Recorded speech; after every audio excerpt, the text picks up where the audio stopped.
Congratulations on the film. I saw it last week and you were an absolute rock star in the most haunting way. Thank you, and I'm sorry.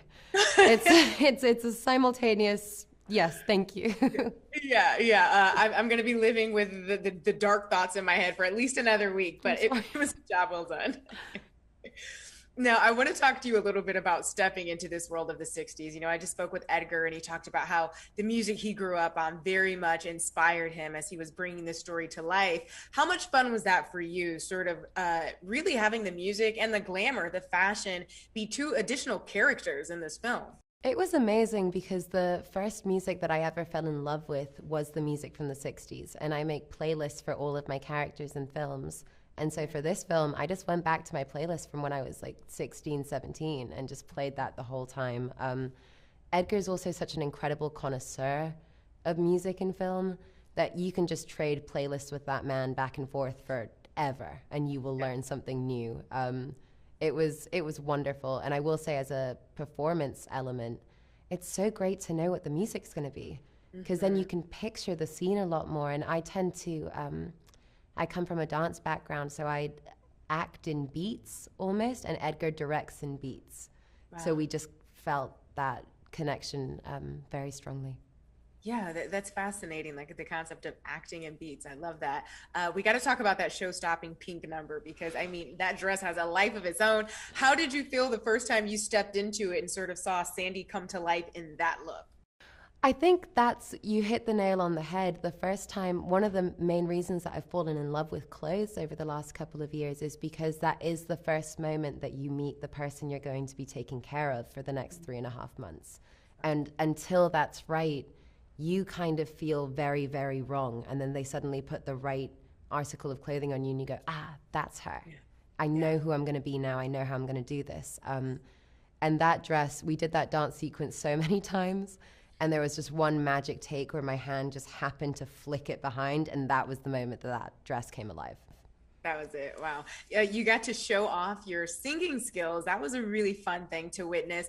Singing Petula Clark's Downtown, obviously an iconic hit. How did you prepare to sort of step into such a big song? You did amazing. Number one, thank you so much. Number two, my anxiety means when I'm nervous about something, I don't prepare, which is a Oh, terrible way of going about something. So I definitely showed up and went, "Oh Christ, okay, we're doing it. Like this is this is it. happening." But yeah, it was wonderful because Edgar really, he was very gracious and said, this moment for Sandy is very important. How would you like this to go? Do you want a piano accompanist? Like, what do you want? And I just thought it would be really lovely for the audience to get to see her and her dream in a very vulnerable kind of state, just something that was understated and slower and just really allowed you to see her Yeah. before you as the audience watch what happens to her. I think it was a good point of connection. I hope, anyway.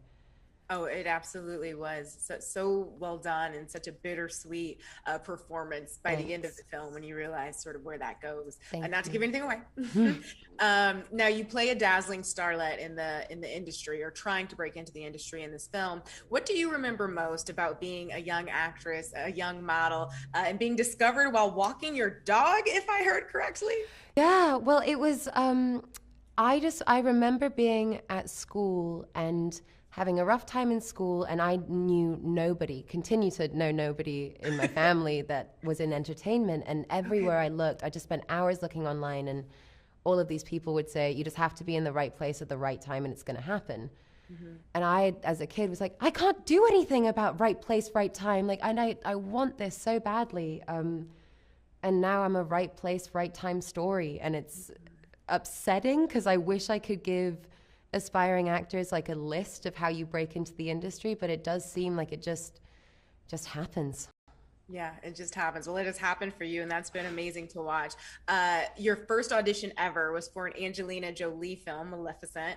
You were going to play a young Angelina. I know. Is working with Jolie maybe a goal of yours still? We got to manifest this. Oh my goodness, absolutely. I mean, I was just looking at a picture of her on the red carpet from the Eternals, and that woman, I mean, Yeah. she's astonishing. I adore her. But yeah, I just remember going in with my mom and being like, I look nothing like this person, but I will try. I will try really hard. Yeah, yeah.